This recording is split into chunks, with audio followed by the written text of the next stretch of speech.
Amusing Ourselves to Death, Public Discourse in the Age of Show Business by Neil Postman was first published in 1985. The ideas presented in this book would prove eerily prescient and are only becoming increasingly relevant for our times. Introduction. A comparison of two futures. Neil Postman begins the book by comparing two famous dystopian futures, George Orwell's 1984 and Aldous Huxley's Brave New World. Orwell imagined a future where people are controlled by a totalitarian government that uses fear and censorship to keep them in line. In contrast, Huxley envisioned a society where people are kept happy and distracted by endless entertainment and pleasure. Postman argues that today's society resembles Huxley's world more than Orwell's. We are not being controlled by a tyrannical government, but by our addiction to entertainment, which distracts us from serious, important issues. The book's main point is that television, as the dominant form of communication, has turned everything, politics, news, education, and even religion, into entertainment. This obsession with being entertained has made it harder for us to think critically, engage in serious conversations, and understand complex ideas. In short, we are amusing ourselves to death. How the medium shapes the message. Postman explains that the way we communicate affects how we understand the world. In societies that rely on oral communication where people talk to each other, the focus is on storytelling, memory, and poetry. In societies that rely on written communication like reading books or newspapers, people value logic, reasoning, and careful argumentation. Television, however, is different. It's not designed for deep thinking or logical debate, it's designed to entertain. Postman adapts Marshall McLuhan's famous phrase, "The medium is the message," to say that the medium is the metaphor. This means that the way we communicate the medium shapes how we see and think about the world. For example, a culture that relies on print, reading, and writing will prioritize deep thought and analysis. But in a culture dominated by television, people focus more on entertainment and instant gratification. Television is about quick, flashy images that grab attention. Unlike books, which encourage us to think deeply, television encourages us to passively watch and be entertained. As a result, serious topics like politics, education, and the news are reduced to bite-sized, entertaining segments that don't require much thought. The Golden Age of Print. Typographic America. Postman looks back at a time when print was the main way people communicated, particularly in early American history. This period, which he calls Typographic America, lasted from the 17th century to the early 19th century. During this time, most people were highly literate, and public discussions were based on written words, which encouraged careful thinking and rational debate. In early America, public debates were long, detailed, and focused on serious issues. For example, the famous Lincoln-Douglas debates were hours-long discussions about important political topics, and people would read or listen attentively.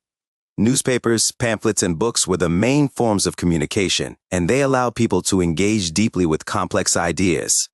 Postman argues that even entertainment during this time had an intellectual element. People enjoyed speeches, lectures, and sermons, all of which required them to think and reflect. This culture of reading and writing encouraged analytical thinking and the appreciation of complex arguments. The shift to entertainment. The age of show business.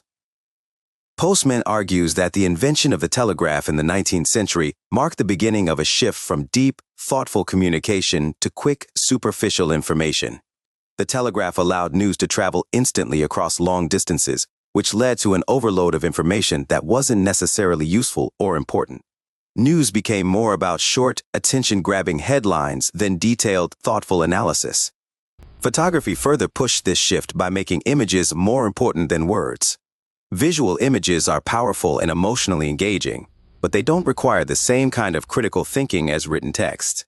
Television, which combines the instant communication of the telegraph with the visual appeal of photography, became the ultimate entertainment medium. It turned everything, even serious topics like politics and education, into entertainment. Television prioritizes entertainment over substance. Postman argues that this has led to the decline of meaningful public discourse. Instead of engaging in deep, thoughtful conversations about important issues, people are more interested in being entertained by quick and flashy content. The decline of serious discussion. Postman examines how television has changed the way we talk about important topics in several areas of society, including politics, news, education, and religion. He argues that television has turned serious discussions into shallow, entertaining spectacles. Politics. From substance to style. In politics, Postman contrasts the long, thoughtful speeches of past leaders like Abraham Lincoln with the short, soundbite-driven performances of modern politicians. In Lincoln's time, people were willing to listen to detailed arguments about policy. But in the television age, politicians are judged more on their appearance, charisma, and ability to perform on camera than on their ideas. Postman uses Ronald Reagan, a former actor who became president, as an example of how television has turned politics into show business. Campaigns are now more about creating a media-friendly image than engaging in meaningful debates about policies. Instead of focusing on what politicians stand for, voters are influenced by how they look and act on TV. The news. Sensationalism over substance.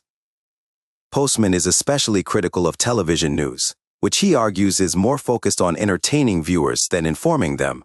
News segments are short, often lasting only a few minutes, and they are filled with flashy graphics and dramatic visuals.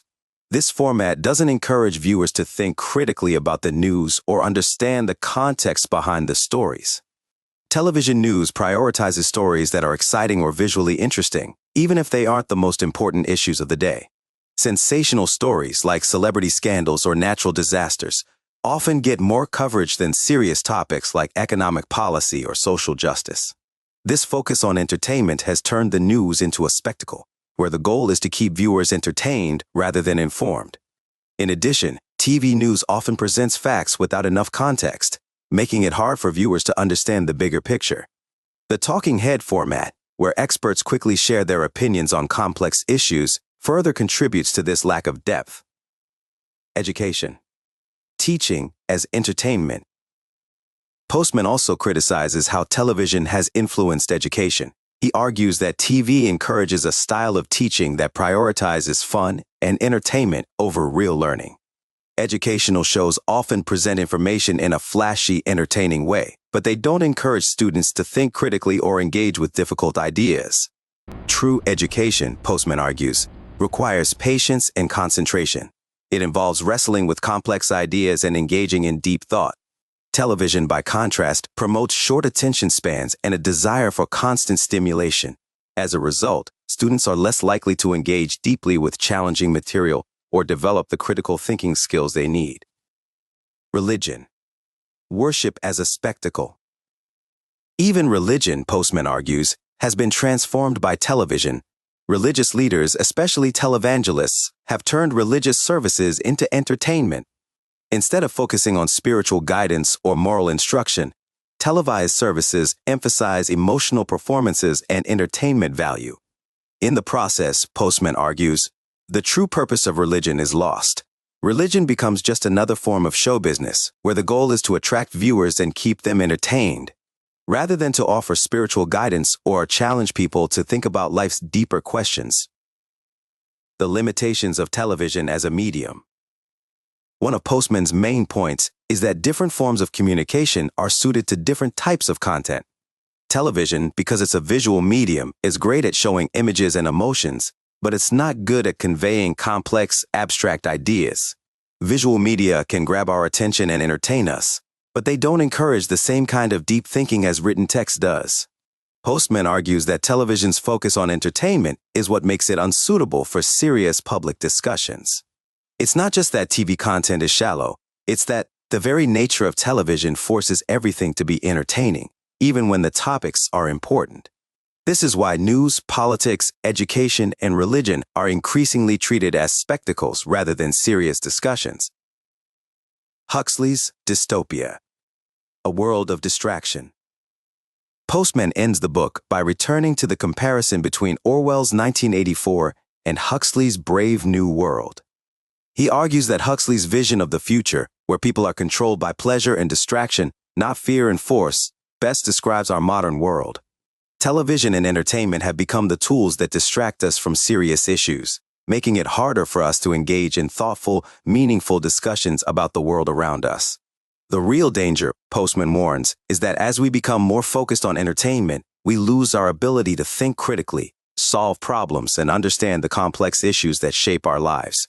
In the end, we may not even realize what we've lost because we're too busy being entertained. Conclusion. A call to awareness. In amusing ourselves to death, Neil Postman encourages us to be more aware of how media, especially television, shapes our thinking. He doesn't argue that television or entertainment are bad, but that they are not suited to handling serious issues. Instead of letting entertainment dominate our lives, Postman calls for a return to more thoughtful, critical forms of communication, like reading and writing. As we continue to live in an age dominated by screens and entertainment, Postman's message remains highly relevant. He urges us to remember that not everything should be about amusement. Some things require deep thought, reflection, and serious discussion. Hopefully, this summary inspires you to hunt down the original text. It is well worth the read, especially the 2005 reprint with a foreword from the author's son. Thanks so much for listening. Don't forget to hit like and subscribe. Glebdob Globdogob.